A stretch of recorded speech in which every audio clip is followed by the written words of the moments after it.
हिंदू और हिंदुत्व दिखावे का विषय नहीं है, लेकिन परिस्थिति ऐसी आ गई है, मंदिरों में जाके पूजा अर्चना करने का दिखावा किया जाता है। देख के ही पता चलता है कि जो धोती पहन रखी है वो कहीं भाड़े से लेके आए होंगे।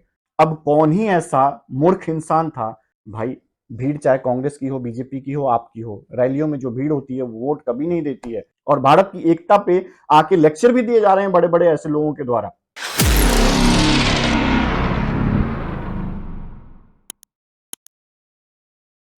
प्रणाम दोस्तों, का हाल बा। उम्मीद करते हैं कि आप सब ठीक होंगे। तो आज बात करेंगे देश के सबसे यंग बुजुर्ग की। यंग बुजुर्ग इसलिए बोल रहा हूं कि पार्टी उनको यंग बोलने से बाज नहीं आ रही है। यंग नेता, यंग नेता, उम्र हो चुकी है, क्या मतलब क्या ही हुआ, 52 ईयर्स ही तो हुए हैं, यंग बुजुर्ग कह सकते हैं। तो मैंने उनका नया नाम दिया है यंग बुजुर्ग। भारत जोड़ो यात्रा का सबसे बड़ा और सबसे पहला कारण है बेरोजगारी। कांग्रेस चिल्ला चिल्ला के घूम रही है बेरोजगारी है, बेरोजगारी है, और इसीलिए ये भारत जोड़ो यात्रा का जो जिम्मा है वो देश के सबसे बड़े बेरोजगार को दिया गया है।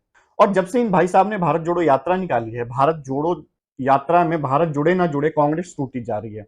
आए दिन हर वरिष्ठ नेता जो कांग्रेस के, वो अच्छे नेता हो कैसे हो वो पता नहीं, लेकिन कांग्रेस का साथ छोड़ते जा रहे हैं। लेकिन जो कांग्रेस विचारधारा से बिल्कुल जड़ से जुड़े हुए लोग हैं, वो अब भी इस बात पे प्राउड कर रहे हैं कि उनके लिए अच्छी बात यह है कि ये जो यात्रा है वो कन्याकुमारी से शुरू हुई, कहीं इटली से तो शुरू नहीं की गई।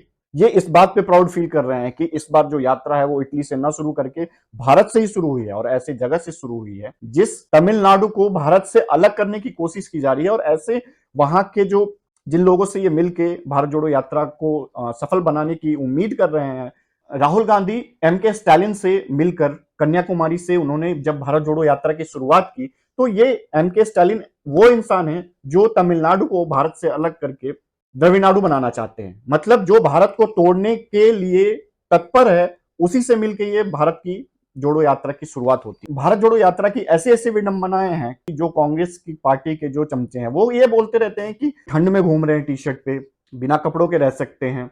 मतलब जो नागा साधु होते हैं, बिना कपड़ों के घूमते हैं, उनको बना दिया जाए प्रधानमंत्री। क्या आप किस तरीके से कनेक्ट करना चाहते हो कि उनको ठंड नहीं लगती है तो प्रधानमंत्री बना दिया जाए? कुछ लोग कहते हैं कि पैदल चल चल के उन्होंने इतनी यात्रा कर ली है, इस वजह से भी उनको प्रधानमंत्री बना देना चाहिए। बे भाई, पैदल इंसान पैदल ही तो चलेगा। तो हजारों किलोमीटर पैदल चल रहे हैं, इसका मतलब देश की कमान उनके हाथों में दे दी जाए।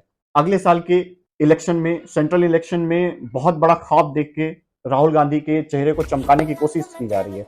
यूं स्लोमो में वीडियो बनाए जा रहे हैं राष्ट्रीय गीत के साथ। हाँ, राष्ट्रीय गीत से भी याद आया, अब राष्ट्रगीत एक साथ सावधानों के सावधान, राष्ट्रगीत शुरू कर।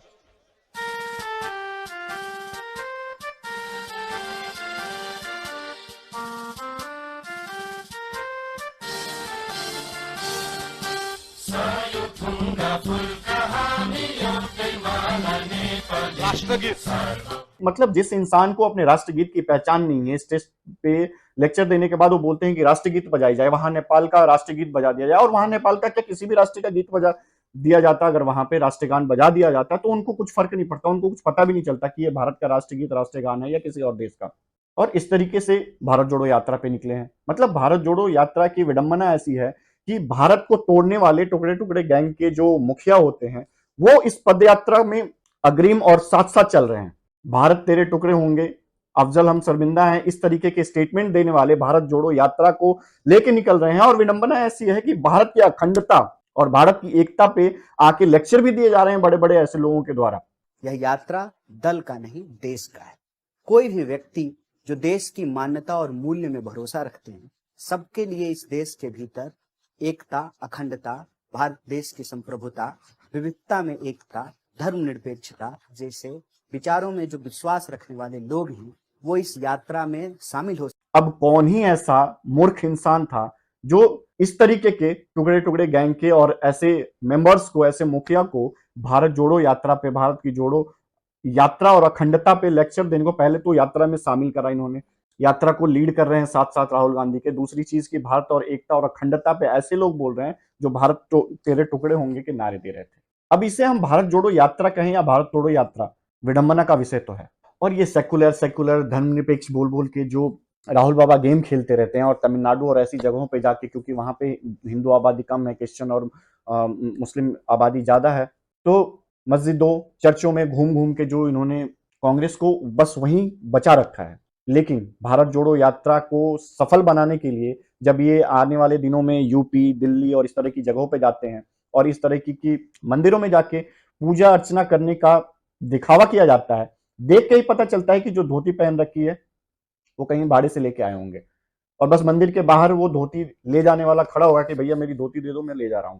हिंदू और हिंदुत्व दिखावे का विषय नहीं है, लेकिन परिस्थिति ऐसी आ गई है कि जो लोग हिंदू और हिंदुत्व की बात नहीं करते थे, पूजा और मंदिरों की बात नहीं करते थे, वो चाहे ये तो चलो राहुल गांधी है, बड़े बड़े नेता अभिनेता पूजा अर्चना, वैष्णो देवी जाना और इस तरह की चीजें करने लगे हैं। देश की ये परिस्थिति शायद पहले कभी किसी ने नहीं देखी होगी। पर अगर हम भारत जोड़ो यात्रा की बात करते हैं तो कांग्रेस पार्टी जिस तरीके से राहुल गांधी को चमकाने के चक्कर में लगी हुई है कि 2024 में एक मुख्य नेता, मुख्य लीडर के रूप में पूरे विपक्ष का एक नेता बनाएंगे। विपक्ष जिस दिन कांग्रेस पार्टी ये अनाउंस कर देती है कि पीएम कैंडिडेट राहुल गांधी होंगे, उम्मीद करते हैं कि देश के सारे जितने भी विपक्षी दल हैं कोई साथ नहीं आएगा, क्योंकि भैया कोई क्यों ही आएगा ऐसे इंसान के लिए। इटली का डिफेक्टेड प्रोडक्ट जो फैक्ट्री से गलती से बन के बाहर आ गया हो, वो सेकुलर ये वो करके किसी तरीके से अपने चेहरे को चमकाने की कोशिश। अब लोग बोल रहे हैं कि भाई भारत जोड़ो यात्रा में भीड़ तो बहुत हो रही है। भाई भीड़ चाहे कांग्रेस की हो, बीजेपी की हो, आपकी हो, रैलियों में जो भीड़ होती है वो वोट कभी नहीं देती है। आधे से ज्यादा भीड़ पैसों से बुलाए हुए होते हैं और जो बचे हुए होते हैं वो टाइम पास करने चले जाते हैं। जिनके पास कोई काम नहीं होता है, चलो रैली ही ज्वाइन कर लेते हैं। और भारत जोड़ो यात्रा में तो भीड़ का सबसे बड़ा कारण यह है कि भैया 70 साल राज करने वाली कांग्रेस, इतने बड़े बड़े नेता प्रतिपक्ष देने वाले पार्टी को किस इंसान ने खत्म कर दिया, ये देखना तो बनता है। बहुत लोग तो इस इंसान को देखने के लिए गए हैं कि इतनी बड़ी पार्टी को किस तरीके से खत्म कर दिया। भाई देखना तो बनता है, कौन ही है ऐसा इंसान। और इंसान भी क्या, मतलब कब क्या बोलता है कि मतलब राजस्थान में जाके अंग्रेजी पे लेक्चर दे रहे थे कि अंग्रेजी जरूरी है, हिंदी छोड़ो, हिंदी बेकार है, ये वो। ये बोलते बोलते फिर अगले लाइन में बोलने लगे कि भैया हिंदी पढ़ा करो सबके लिए। राजस्थान के हर बच्चे को इंग्लिश की अपॉर्चुनिटी मिलनी चाहिए। हर बच्चे को लगना चाहिए कि मैं हिंदी सीख सकता हूं, मैं अपनी मातृभाषा सीख सकता हूं। क्या पढ़ाना चाहते हो, इंग्लिश हिंदी कुछ तो समझा दो। कभी बोलते हो ठंड नहीं लगती, ठंड। अभी पत्रकार पूछ रहे थे कि आपको ठंड नहीं लगती, वो बोले कि आपको लगती है, आपने ये स्वेटर क्यों पहन रखा है, बोला ठंड लग रही है। नहीं, आपको ठंड नहीं लग रही है, आप ठंड से डरते हो इसलिए। मतलब भाई प्राकृतिक में जो ठंड, गर्म, सर्द मौसम, बरसात, अब मतलब बारिश में खड़े हो जाओ, बारिश हो रही है तो बोलो कि नहीं बारिश नहीं हो रही है, क्योंकि मैं फील कर रहा हूं कि बारिश हो रही है इसलिए बारिश हो रही है। बारिश तो हो ही नहीं रही है। ये आपने स्वेटर क्यों पहन रखा है? नहीं, इसका कारण ये नहीं है। इसका कारण ये है कि आप सर्दी से डरते हो। इसका कारण नहीं है कि सर्दी है, आप सर्दी से डरते हो। मैं सर्दी से डरता नहीं हूं। 4 डिग्री 5 डिग्री टेम्परेचर है, बंदा स्वेटर पहन के बैठा है। बोलो कि भाई स्वेटर तुमने क्यों पहन रखा है, ठंड से डरो मत, ठंड तो है ही नहीं, तुम फील कर रहे हो, तुम डर रहे हो इसलिए ठंड है। मतलब पूरी देश दुनिया, चाहे इनके घर वाले भी या इनके साथ चलने वाले भी, जितने भी लोग हैं, अगर वो ठंड में कपड़े जैकेट स्वेटर यूज कर रहे हैं, वो ठंड से डर रहे हैं, तो ये ठंड तो है ही नहीं। गर्मी होती थोड़ी है, गर्मी से लोग डरते हैं इसलिए तो एसी लगाते हैं, ठंड से लोग डरते हैं इसलिए। सारे मौसम एक समान है, डिग्री हमेशा जो टेम्परेचर की है वो सब बराबर होती है। बस हम डर जाते हैं तो ठंड हो जाती है, नहीं डरते हैं तो गर्मी हो जाती है, सोच लेते हैं तो बारिश हो जाती है। किस तरीके का दिमाग फैक्ट्री से मैन्युफैक्चर होके आया है पता नहीं। यात्रा को ऐसे चमकाने बढ़ाने के लिए इतने कैमरा, फोटोग्राफर, मीडिया सबको लगाए रखा है। रील्स पे रील्स बन रहे हैं। इतने रील्स तो टिकटॉकर नहीं बनाते जितने भारत जोड़ो यात्रा से राहुल गांधी को यूं स्लो मोशन में। गल रखी मेरी याद पुत्रा आया, बापू तेरा बड़ाया प्राउड तेरे ते दब गया दुनिया ने वहम पाया। उठ पुੱਤ ਝੋਟਿਆ ਓਏ ਮੂਸੇ ਵਾਲਿਆ, ਜੇ ਐਵੇਂ ਰਿਹਾ ਗੀਤਾਂ ਵਿੱਚ ਸੱਚ ਬੋਲਦਾ। और अन्य अन्य ऐसे मतलब गानों के साथ बन रहे हैं, लोगों को मोटिवेट करने के लिए। उनके स्लो मो सूरज इधर से चमकता हुआ दिखाया जा रहा है कि इनसे बड़ा नेता कोई है ही नहीं भैया। अब तो कांग्रेस के लोग ये साबित करने पे जुड़े हुए हैं कि ये तपस्वी हैं, तपस्वी। यहाँ क्यों परेशान कर रहे हैं उनको, बिना मतलब में पैदल चला रहे हैं। ऐसे तपस्वी लोग हैं, कहीं साइड में पहाड़ हिमालय पे बिठा के छोड़ दीजिए, तपस्या करें। अच्छी बात यह है कि राहुल गांधी एक बहुत ही अच्छे इंटरटेनमेंट का साधन है, चाहे वो भारत जोड़ो यात्रा में ही सही है। लेकिन वहीं से वो स्टेज से बीच बीच में बोलते हैं कि मैं मोहब्बत बांटने निकला हूं, नफरत मिटाने निकला हूं।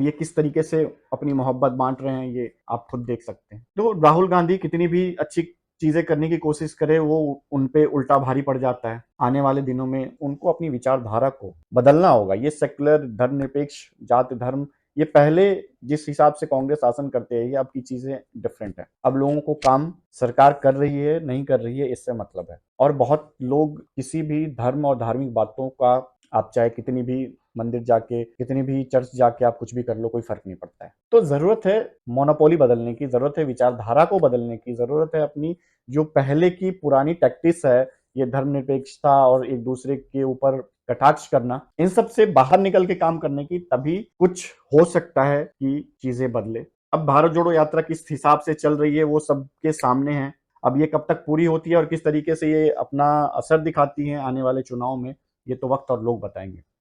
मिलते हैं आपसे, तब तक के लिए प्रणाम।